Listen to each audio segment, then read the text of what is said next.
All right, our guest today is an incredibly accomplished writer and crime reporter, a real old school journalist with a capital J. His work has even inspired the hit 2016 film War Dogs. His latest work, the new book Hot Dog Money, profiles Marty Blazer, who is at the very center of the FBI's investigation into NCAA bribery, but Blazer had never publicly shared his perspective on the scandal and its fallout until now.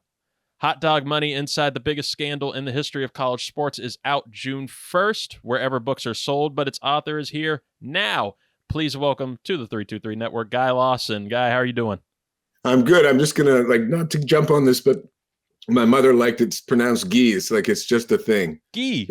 It's the French way, man. I don't know. That's the Canadian part of me. Hey, that is something that we always love to joke about on this show. That would be wonderful with the producers to get down first, but we always mispronounce everybody. Our co-host, we were mispronouncing his last name for the first 2 years of the show, so it's all good. Yeah. So anyway, it's not a biggie, but thanks for having me. It's great to be here. Of course. Old school is about right, actually. Old school is about right. Hopefully not old, but old school. What got you into journalism in the first place? What made you want to, especially crime reporting? Yeah, well, I as I say, there's the deeper answer to this, which is being a child of divorce and watching people be deceptive and cruel in these really domesticated ways, which gives you a kind of perspective and empathy for bad actors. You kind of have to learn to love your parents through that stuff. So that's like maybe the deeper thought, but more practically, I went to university in Australia and then in England, and I'd been a kind of a screw up in high school. And so when I got to university, I worked really hard. Like I was like, this is my shot. Like this is my one time. I don't have to be a screw up. And I got good grades to my surprise. And that led me to go to law school and then graduate law school. And it was like a kind of a surprise that I was good at that stuff. But I think I really loved criminal law the best.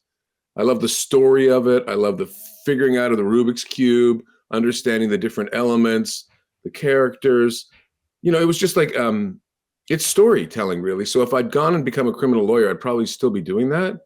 But as it happened, I wanted to be a writer. I'd read some things as a teenager that were really influential on me, not to do with crime, but to do with, I don't know what you'd call it, but sort of seeing the world in a really different and unusual way. And I think that's what Australia gave me, was a really out of the box framework, both as a way of seeing the world, but also as journalism. There's a lot of good Aussie journalists, and it's kind of like a bit of an FU attitude to the world.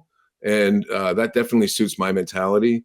So there was that. And then there was, I thought I'd be a novelist. That's what I became a lawyer. I moved to New York, worked on Wall Street for a year, hated it, and knew that wasn't for me. And so I thought I'd become, like the instant hit novelist guy, and only to discover that it's way harder and didn't suit me. So long story short, I started doing magazine writing first for Harper's Magazine, not Harper's Bazaar, but Harper's, the literary magazine, and then for GQ and Rolling Stone. And along the way, I think that, honestly, I don't mean to like self-grandize or anything, but it was just like, I just looked at stories differently than other people, and I told them differently, and people noticed that. And so it sort of got its own momentum. It was a different age, right? Like magazines were really a thing. You could make a good living at it, or I shouldn't say good, a decent living, like a living wage. Right. So, and then, like I said, the attitude, like, for War Dogs, for example, people say, where did you find that story? How did that come across you? And I said, I found it on the front page of the New York Times. There was a story about these two allegedly scumbag kids with their mugshots. And the New York Times said they'd fooled the Pentagon and that it was, this terrible crime. And I just, basically, you said I can use words. Okay, I call bullshit on it. And I knew that there was more to it, and there was a ton more to it. Those kids were actually smart, capable, interesting people. Similar with Marty Blazer, the protagonist in this book. The press portrayed him as kind of a scummy con man who just basically connived to stay out of prison by more or less entrapping these innocent coaches. That's just not it at all. The mainstream media really blew this one, I think. The kids were the victims, not the colleges, not the NCAA. We'll get to all that, I hope. But the point about it is if you have a skeptical point of view and you're willing to go to places that, look, in Hot Dog Money, I take on the FBI, I take on the NCAA. In War Dogs, I took on the Pentagon, the Justice Department, the Albanian government. That's my wheelhouse, where I'm basically just telling people, F you. That's kind of where it comes from. That's the best approach, I think, too. That's what we need more of, I think, with our journalism today, and just for the benefit of people, right? Yeah, and what part of how I got there is that I don't belong to any institution. I don't have a boss. I'm a freelance dude. I'm my own boss, and I do what interests me, and that's the value that I bring to these publications like Rolling Stone and GQ, and they need, that's the thing that I worry most about in this society, is that kind of outsider point of view is getting lost as the Facebook and Google basically destroy media as we know it and make it a non-viable way to make a life. I worry, like, the next young dude like me who's 25 and looking for a way in, like, how's he going to get there? It definitely worries me, because there's no shortage of corruption and bad acting from people in authority to be covered.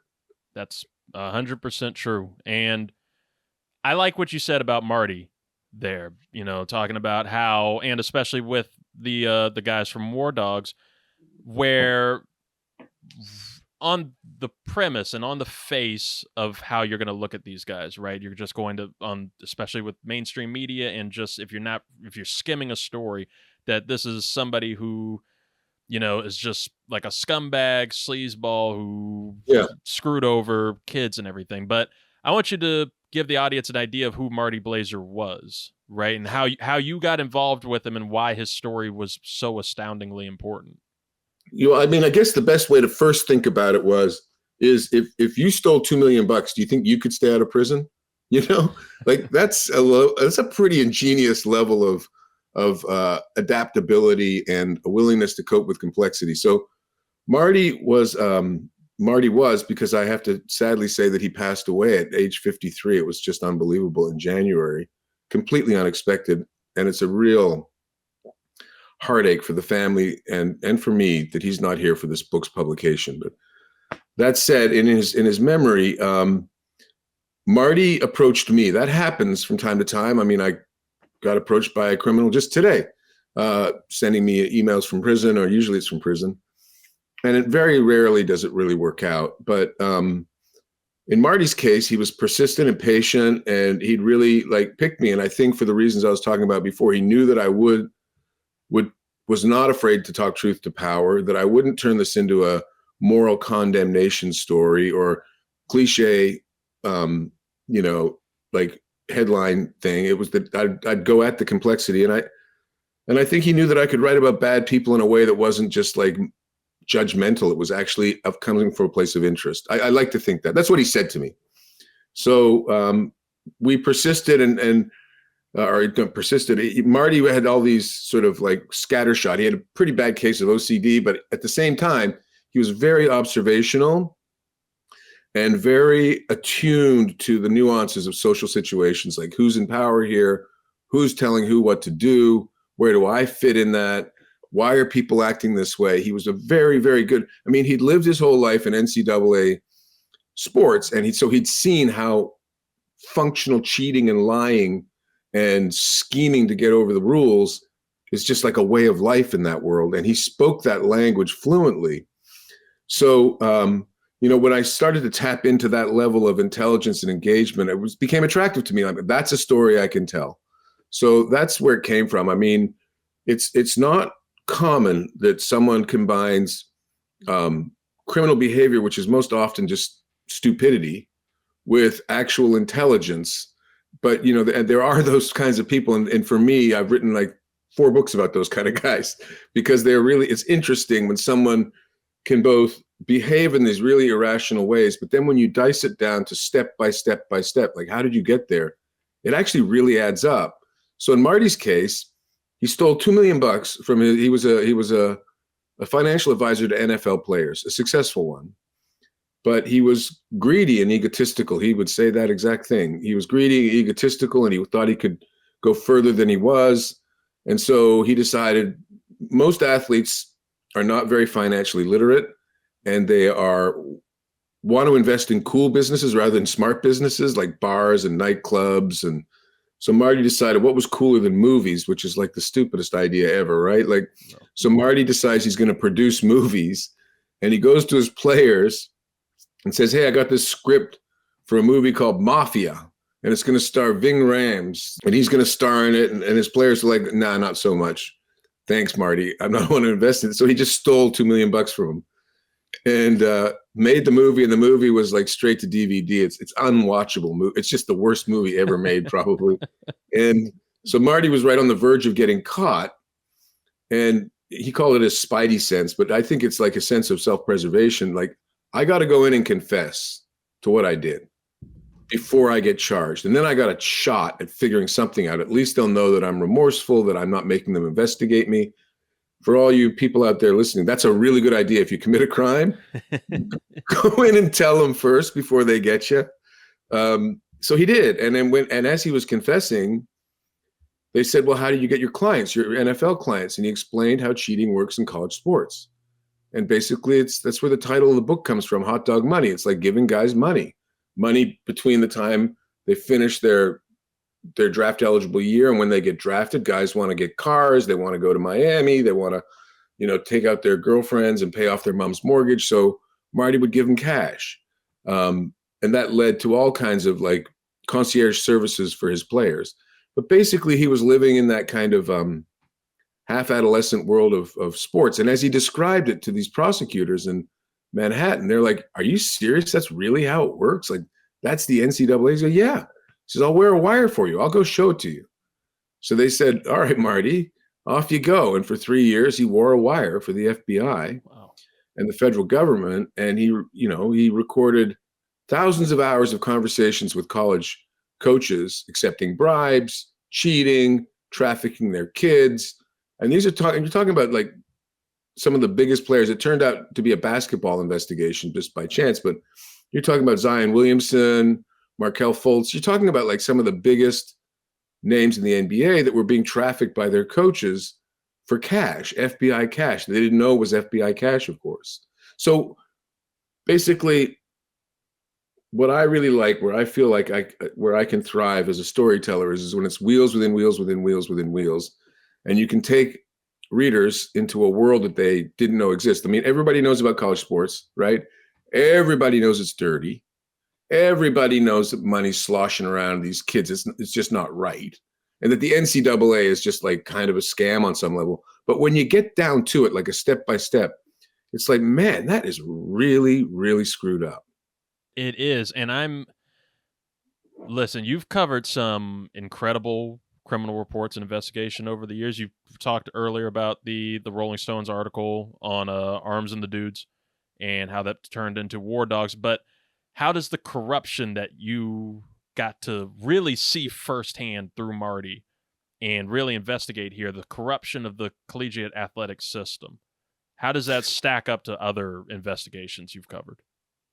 Well, I've done everything from the mafia to Wall Street to the Pentagon and arms dealing and the so-called war on terror. So I'm, in my own little quiet way, I'm kind of like off doing like if you look at it, a portrait of America in the 21st century. Right. And it's not pretty, right? It's just not pretty. And I think, so I didn't answer this before, but some part of it is because I'm not American. I mean, I became an American citizen after they chopped up a journalist in Turkey, the Saudis did. I was like, oh man, he had a green card like me, and that's not good enough, clearly. So I became a citizen in 2021 or two. Mm-hmm. But I'm really like have an outsider's point of view. It's why I write for outsider outlets like Rolling Stone. But what was your question again? Sorry, I just lost track for a second. Just how does the corruption of the college, the corruption, the NCAA. corruption of the NCAA. They're all, this is what they have in common. They have a public image that is virtuous and upright, the Pentagon, Department of Justice, Wall Street. And then there's the truth. And the truth is that they're human institutions, but also that, and that doesn't mean necessarily broken or fallen. Like, I'm not so cynical as to think everything is just a one giant scam in the world. I think there are good and bad actors in every environment. But when you have the NCAA saying, we can't pay those kids because it's good for them, right? Like, we're teaching them values and we're teaching them how to be proper, upright citizens. And then they pull in $10 billion a year.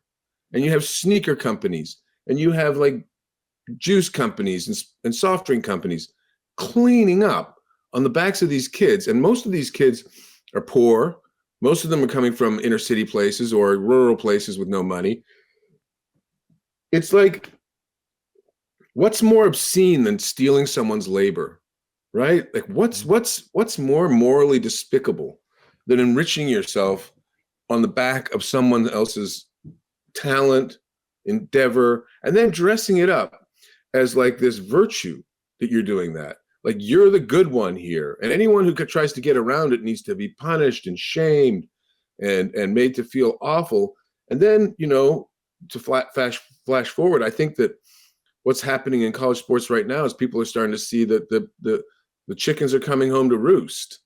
And as I was saying before we came on, like, I've got an op-ed in Rolling Stone coming out on Saturday where I really do describe just how like unbelievably venal and predatory the NCAA has always been. And so now we're supposed to say, oh, okay, well, they're going to give $2.8 billion. By the way, $2.8 billion of future earnings. And this is the settlement to settle these lawsuits.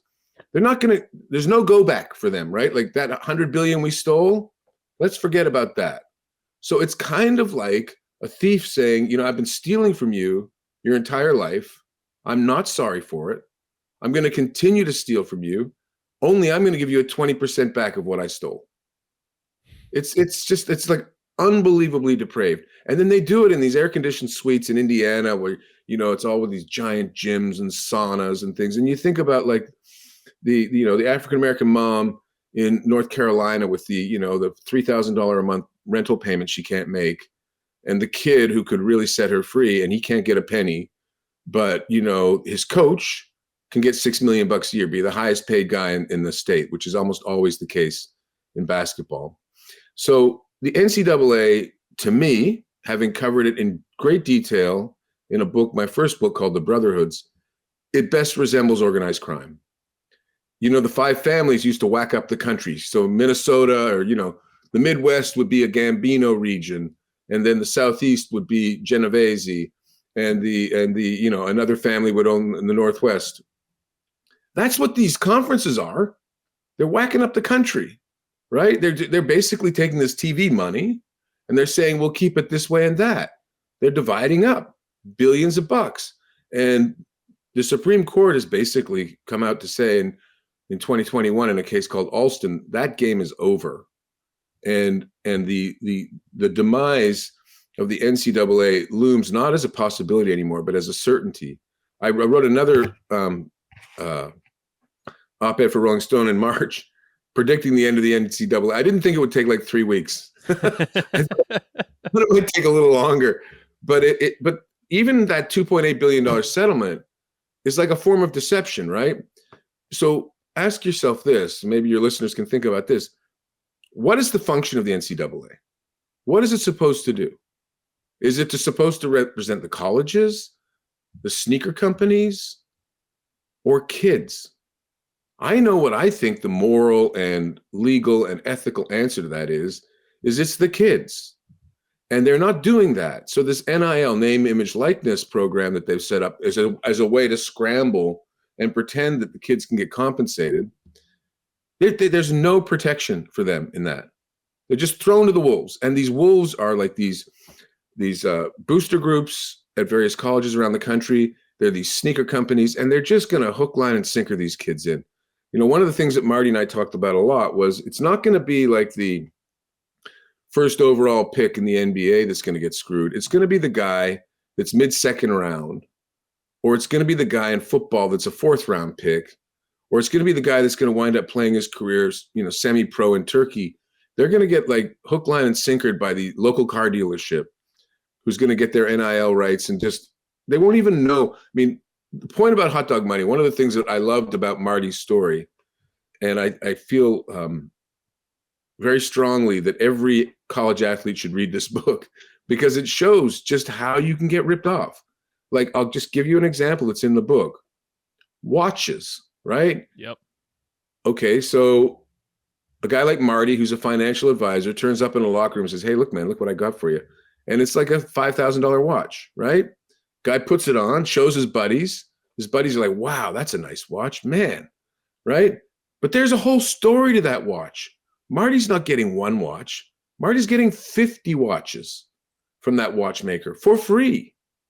Marty had a car dealer, because, professional athletes, they love their cars. Mm-hmm. He had a car dealer in Dallas. He would buy 20 or 30 cars a month from her. And these cars were like $200,000 cars, $300,000 cars, custom blinged out. And the guys wouldn't know what the real price was. Like, did those rims really cost that? Why has Marty got a free car? Why is Marty always on the plane in the private jet for free? So Marty, I mean, this is part of the book, is about Marty really. He said I was like a catch me if you can, guys, how he put it. Yeah. I know how to rip off banks. I know how to rip off players. This is how you do it. You do it like this, through watches and travel and strip clubs and cars. And one of the chapters is called $1 million off one kid. And that's not $1 million that the kid knows about. That's $1 million that the kid never even knows happened. So that's what the NCAA is like, part of a cartel of like entrenched interests that perpetuate themselves through this mythology of virtue. And it wouldn't work if there weren't something really deeply attractive and fun about college sports. That's kind of like this. That's the secret to the NCAA. They know that people love to watch young people band together and really try their hearts out for something resembling team spirit and town spirit and college spirit. So it's that kind of like hard to define quality. I mean, do you watch college sports?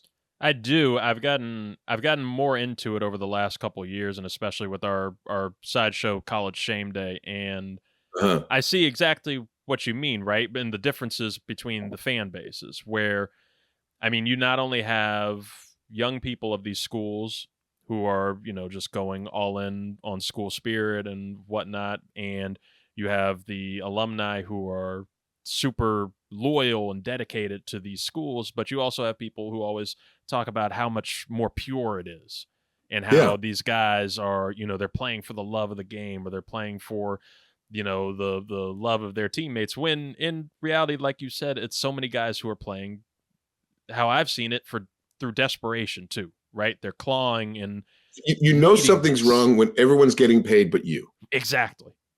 Right.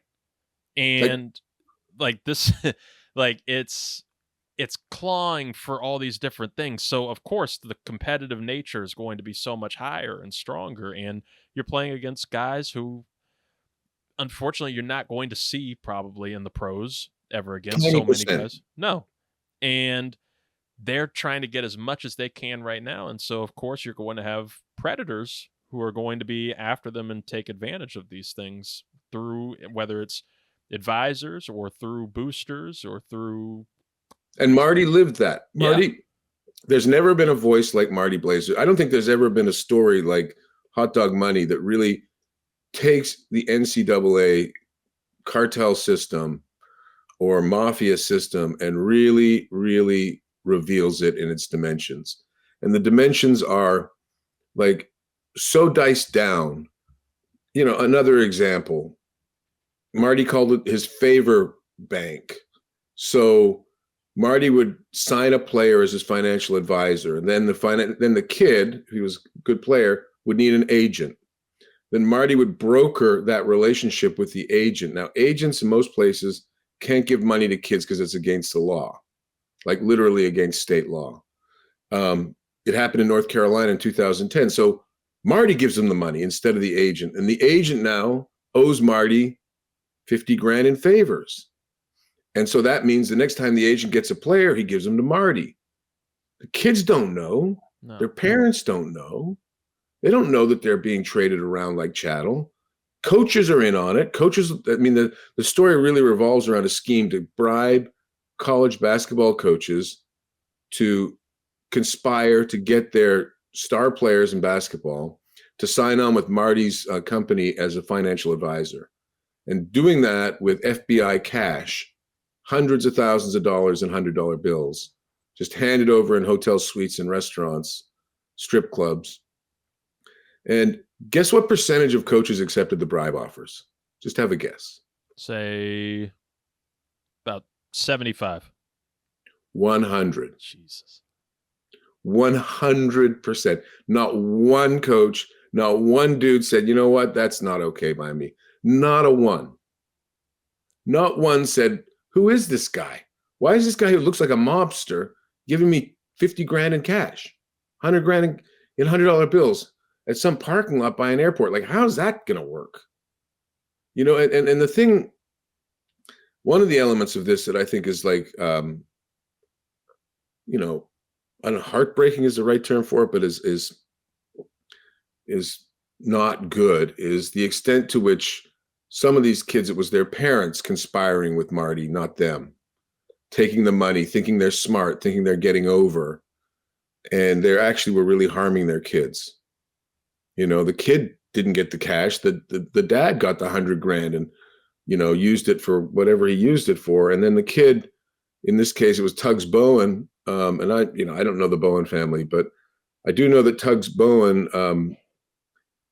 signed at the last minute with Louisville, and he was really a top 5-star prospect. And then when this whole scandal unfolded, Tuggs Bowen was like banned. This is a classic NCAA. They banned the kid. Like, it was the kid. He didn't know his dad was doing this shit. He didn't know that Louisville coaches were doing this. He didn't know about Marty Blazer and all these conspiracies. It's the kid, and the kid doesn't get to play college basketball. So he has to go to New Zealand where he can't get the reps at an NBA level. So he doesn't get drafted. So he doesn't have a career. And then when he sues Adidas, because it was Adidas money that was being greased over to Louisville, actually it was FBI money, but via Adidas, his case gets dismissed because it's like, you have no grounds here. There's like kind of like the whole kind of system is designed, and this is where it's like War Dogs. Like, if you've seen War Dogs, do you really think 2 kids were the worst thing about the Pentagon's supply system to Afghanistan and Iraq? Do you really think that 2 kids were the biggest criminals? That's what the Pentagon wanted you to think. That's what the Department of Justice wanted you to think. In this case, you really think Tuggs Bowen is the problem with college basketball? He's a kid. You know, yeah, you know, he probably knew some parts of this were, I don't know. But I do know that what he was dealing with and what the kids in War Dogs were dealing with was truly corrupt systems around them. And when I say corrupt, I don't mean like partisan conspiracy theory nonsense. I mean actual provable, knowable, fact-driven corruption. So yeah, I mean, you know, the NCAA is desperately backpedaling and offering $2.8 billion in the settlement to try to like get people to look away from the truth. Yeah, so I mean, it's really, to me, it's always been like a sad thing that the parents and the coaches and these people that these kids so depend on would be the ones that betrayed them. That's not to say the kids, again, are naive or stupid. It's just that they're, you know, they're being preyed on. I mean, you look at a guy like Zion Williamson, right? What's Zion Williamson when he's 17 years old? He's $1 billion. Yeah. That's what he is. Mm-hmm. To grown-ups, he's $1 billion. So his uncles and his aunts know it. His coaches know it. The guy that deals cars in his hometown in Alabama knows it. Or where, I think he's from Alabama. Maybe Arkansas, sorry. I think Alabama. Anyway, the point is that these kids are like, I don't know, like they're vulnerable. Well, just think of like a big, fat juicy animal wandering across the Serengeti with all those predators. Yeah. All those crocodiles and lions and, just every manner of thing looking to eat. And it is heartbreaking, like you said. I think that's an excellent description for how this goes. And like you were saying with the op-ed that you have coming out for Rolling Stone, this is impeccable timing on the release. Well, and here's what the op-ed's about. Mm-hmm. Here's what the op-ed addresses. It goes through some of this chapter and verse stuff about how corrupt, and what's the point? Isn't the point of the NCAA to protect kids? Well, how would you go about doing that if it was really a genuine, heartfelt attempt to protect kids? I know what I would do. The first thing I would do is I would make every student athlete, from a rower to a star quarterback, have to do a financial literacy course in their first semester. Learn about scams. Learn how financial advisors get paid. Learn what agents get cuts. So at least you start to have the beginning of a conversation.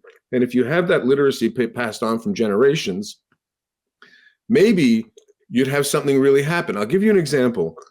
So the University of Alabama is like probably the biggest professional athlete machine in the country, because it's got both an NBA and an NFL level football and basketball. It's not the only school with that, but it's probably one of the biggest anyway.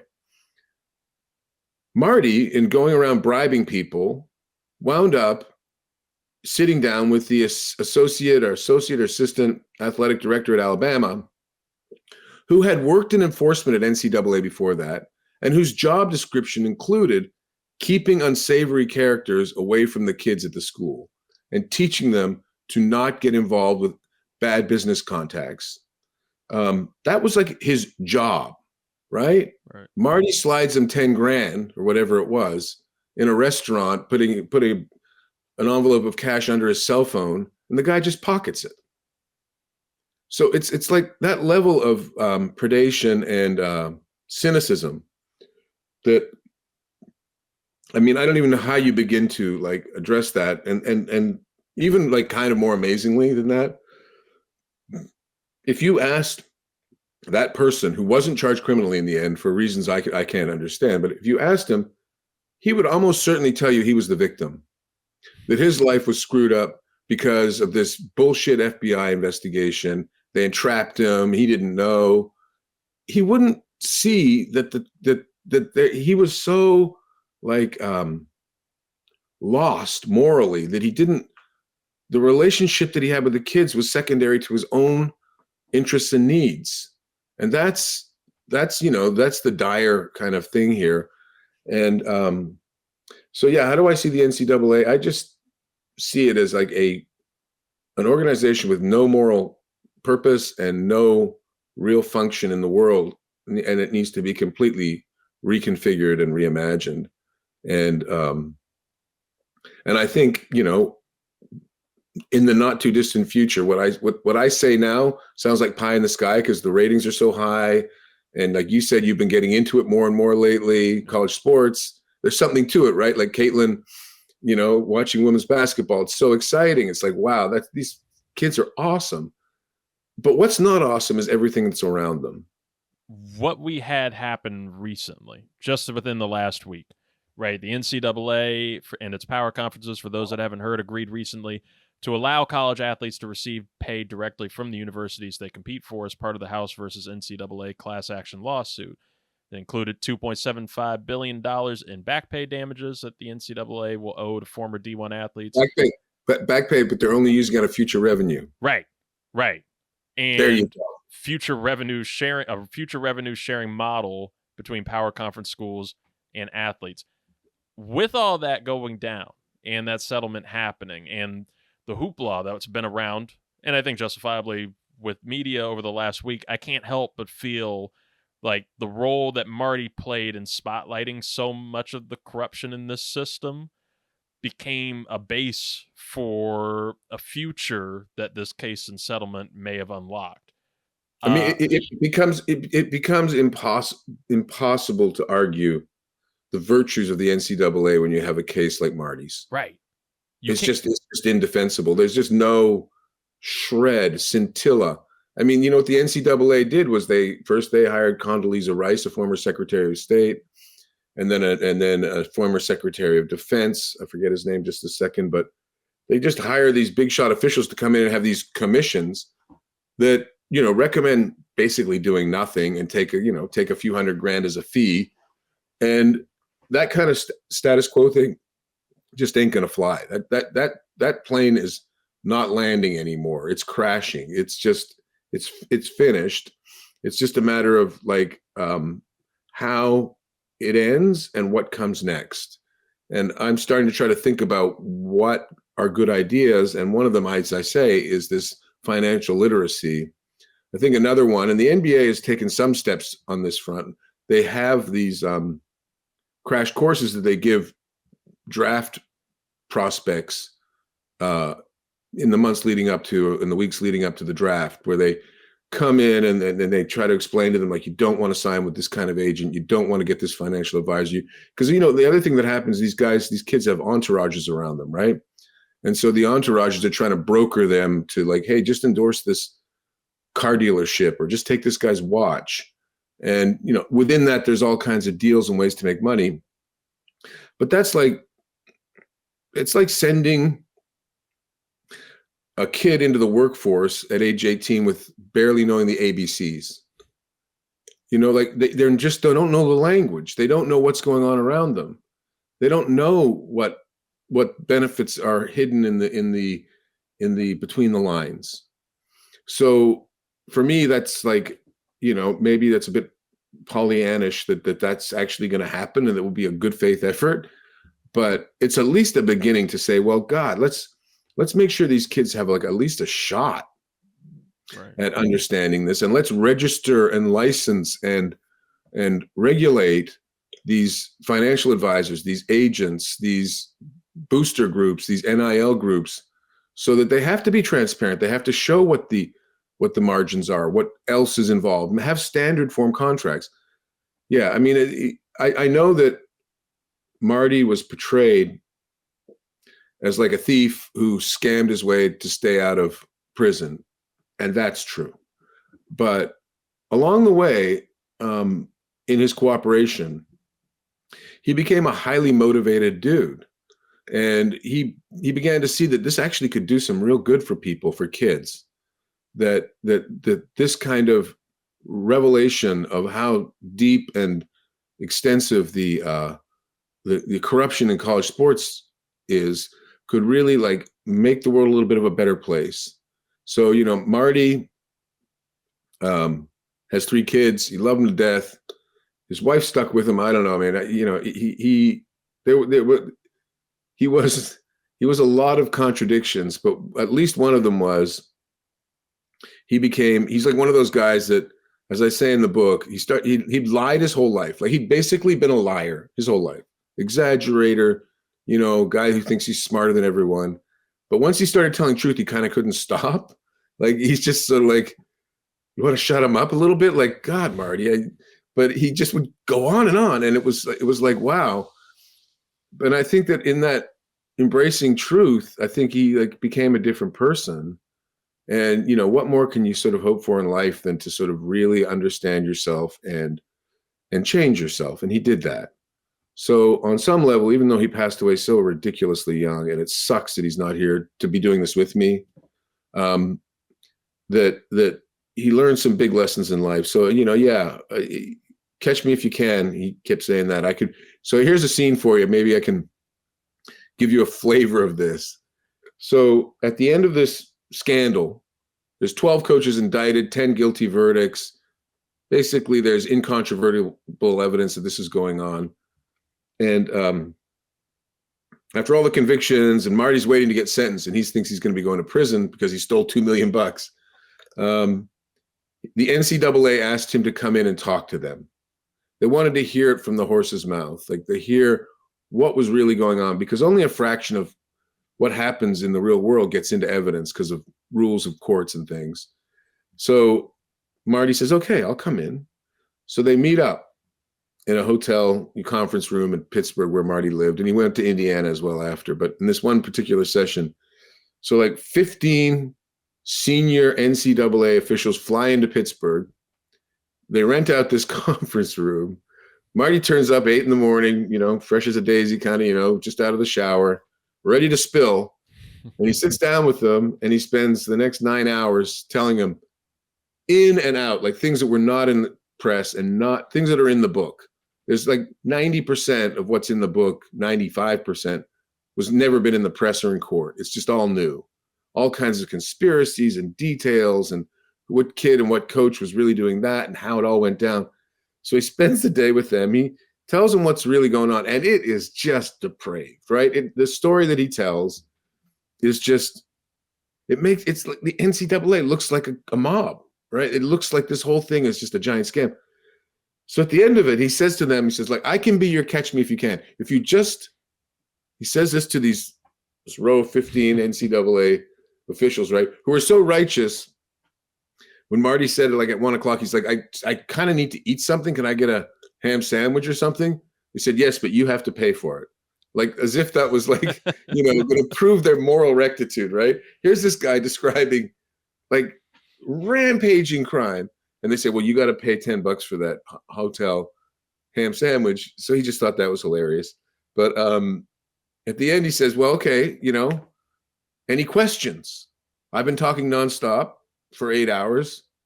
Any follow-ups? Silence, right? And then the head guy goes, no, I think you've just about covered it. We got no follow-ups for you. Thank you, Marty.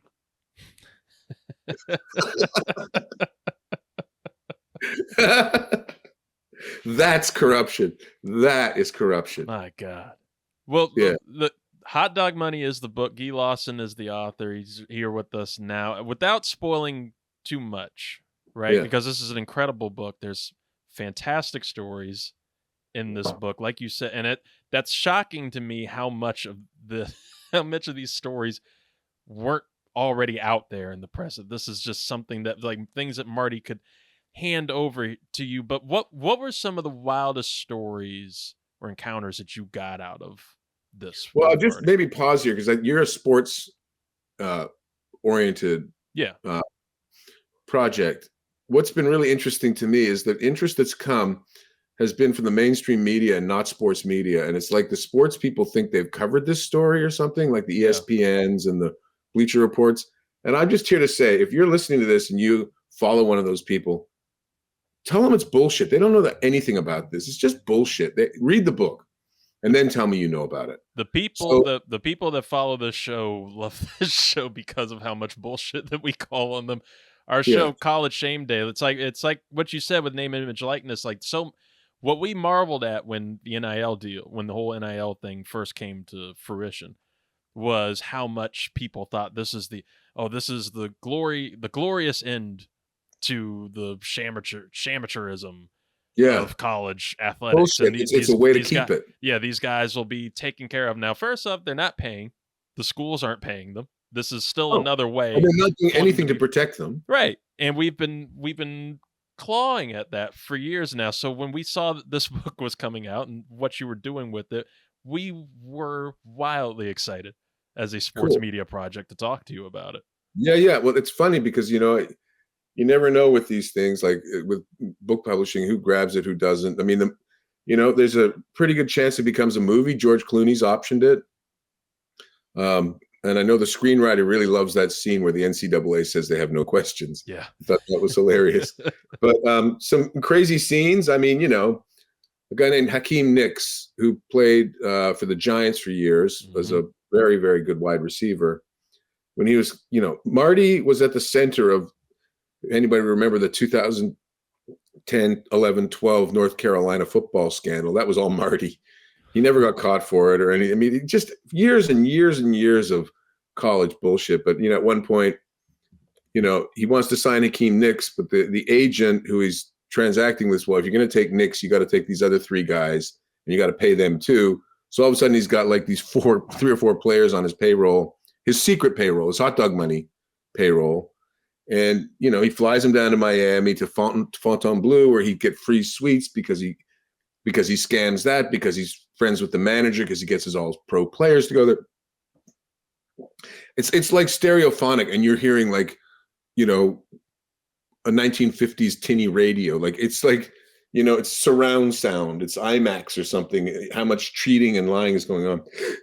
But just as an example, Marty became friends with the children of the Donahue family in Pittsburgh, who are billionaires, and they have a private airplane business, and they own a house on a private island in Florida with helipad. And these kids are like, these 18, 19-year-old college kids are like taken out to their $75 million house to party with a pool full of strippers playing like topless volleyball, while rappers are sitting around on the deck. Just like, that's a day at the beach for Marty.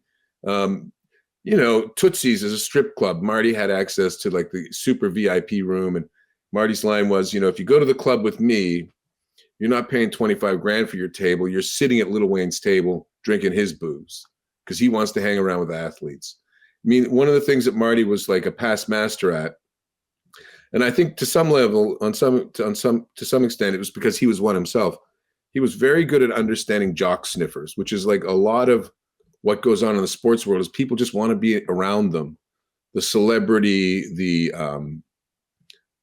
sort of the bigger than life attitudes, the physical bravery, and all the things that go into why people love sports idols so much. Marty knew how to monetize that.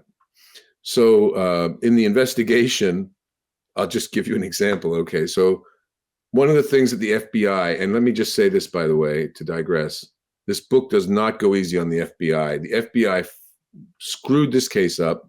You could use a stronger word. Starts with F. And basically, you'd have to read it. I don't want to give it all away, but the point about it is that, I think Marty knew I was the kind of journalist who would give the middle finger to the FBI just as much as I would to the NCAA. And so I do. But one of the things they had him do was they wanted to convince the coaches and the world that Marty was like a combination of had endless amounts of money and was super corrupt and like organized crime adjacent. And there was an FBI undercover agent working with him who would dress looking like a kind of a Sopranos guy. And so they'd stay in 5-star hotels, and they'd only go to like, they'd drop $7 grand on a dinner with one of these coaches or something like that, just off the hook. And Marty's like, this is stupid. Like, the players will think you're an idiot or corrupt if you're spending money like that. You got to be smart with your money. What they really want is they want you to get them to the place, into the club or into this with a beautiful celebrity woman. Like, they want experiences. Anyway, in Las Vegas, the FBI rented out this like 10 grand a night suite, the penthouse suite at the Cosmopolitan Hotel, 62nd floor, views of the Strip, 5,000 square feet, right. The bars loaded up with all premium liquor. And they had, I think, 15 different coaches coming through there, with the FBI wired the whole thing up with cameras and microphones. And there's Marty and the FBI undercover, and these 15 coaches and a guy that got actually convicted, who was like a wannabe agent, a young guy, was sort of bringing all these coaches that he'd been connected to and that Adidas had been connected to, and bring all these coaches in from USC, Louisville, I think LSU, Alabama, top programs. And these are the leading. Arizona was another big one. Mm-hmm. These guys all come into this suite. It's just obviously mob related. They get a cocktail. It's 3 a.m. The guy, Marty and the FBI go like, I got 10 grand for you. You gonna send that kid to me? Yeah, man. Yeah, I'll do it. My kid will do that. My kids will do what I tell them to do. Here's the 10 grand in an envelope. And this goes back to, we talked about this earlier. What percentage of coaches in that environment, in a 5-star Vegas hotel, 3 a.m, looked around and said, this is wrong, man. Like, there's something wrong here. What percentage, I ask you? 100%, man. Zero. 10 said no. 100% said yes. So that gives you I think a vibe for the book. It's like one of those things where hopefully by the end of it you're like, man, that is one crazy ass story. That's kind of like where you asked how I got into these things. I once had my first book was about this mobster. It might be becoming a movie now, who knows? But this prosecutor worked on that case. I talked to him years afterwards, and he's like, man, you've worked on 2 or 3 really great cases. It's really unusual for a lawyer to get more than one really great case. And I'm like, well, that's because I don't have to be a lawyer. I get to do what I want. And so I really am always on the lookout for a great case. And I really, with all due modesty, and I think that Hot Dog Money fits that bill. If people really want to know what they're watching in college sports, what's going on around it, from the weight, the guy that, even the guy that runs the weight training is on the take. Yeah. Like everybody's on the take. The sneaker rep, the friend, the cousin who's going to introduce you to this other guy who knows a guy. It's incredible. And I hope that Hot Dog Money does some good in the world, because I know that's what Marty would want. It is an incredible story, people. I'm telling you to go get this book wherever books are sold. Audio book, if you need whatever, support this story. Hot Dog Money is the book. It's incredible. Like you said, this is Wolf of Wall Street level wild kind of thing. Yeah, in a sports world, and it deserves all the recognition, all the eyes it can get. I'm really happy to hear about the potential feature film adaptation. And with I've seen with development with Amazon MGM Studios and Clooney and Grant Heslov's Smokehouse Pictures. They got the screenwriter, one of the screenwriters, if you're a fan of Succession. Oh, that's perfect. Yeah. And he also came from Better Call Saul, so he's like a good guy for it. Oh, that's perfect. This is a super cliche question here, but we never get to ask it, right? When this movie happens, I feel like there needs to be a Guy Lawson character kind of navigating the waters, right? Who do you want to see? Who would you want to see play the Guy Lawson character? In War Dogs, there was a scene where I was going to be in it. Uh-huh. When they were flying out of Iraq after they got paid, and they're getting on a plane. I was supposed to be on the plane all strapped in, and I had a line or two of dialogue, I think. But that got cut. Who plays me? I don't know. Ideally me, just for fun. Hey, why not? Let's do it. You know what I mean? Like, just it's like I've learned. I've had a bunch of things optioned over the years, probably like at least 8 or 9. Which is very hard to get them made. There's a lot of things that can go wrong. It's a big investment, a movie, like it's like 50, 60, 70 million bucks.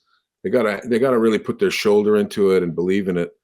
War Dogs just came out on Netflix in the last couple of weeks, and it really popped. And it's exciting to me that people seem to really enjoy that as like a not just come and go movie, as like a movie that's got some legs, that people remember.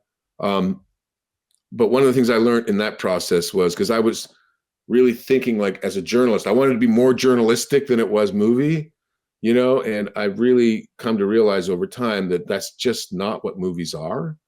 And so I should have enjoyed it more. Like, I was kind of like, well, put this in about the Albanian corruption. What about all the people who died in this explosion and da da da da. So I think I've learned some sort of form of acceptance on that score. Yeah. But as for who'll play me, yeah, just like, probably like some hockey player or something. Some guy who maybe gotten one too many scraps or something. But it is fun to that there is this genre of I shouldn't say fun. It's like, I think the thing that I'm attracted to, that I hope people will be attracted to too, is I like my truth neat. No soda, no ice, no anything. Just put it in a shot glass and I'll take it that way. And so, I really love stories, and I love to tell stories that treat the reader with real respect and treat the institutions with real disrespect. I think that's the right balance. It's like, you know what? Just because you got power doesn't mean you're right and good. And you know what else? Reader, look at how bad this is. I have the privilege to go out and really get this stuff and bring it to you. And I'm not going to hold anything back. You're going to get, you know, I've been denounced by the FBI. I've had all kinds of stuff. I've been sued to the Supreme Court of the United States. I've had every manner of thing you can think about. It's my privilege and honor to do it. And I hope to continue. Hey, it has been an absolute pleasure to talk about it with you, Guy. It has been an honor to have you and to get into this book, Hot Dog Money, Inside the Biggest Scandal in the History of College Sports is the book. It is out June 1st, wherever books are sold. Please go get it. Guy Lawson, thank you for being here, sir. We appreciate you. Thanks, man, and good luck with all your endeavors. I appreciate it.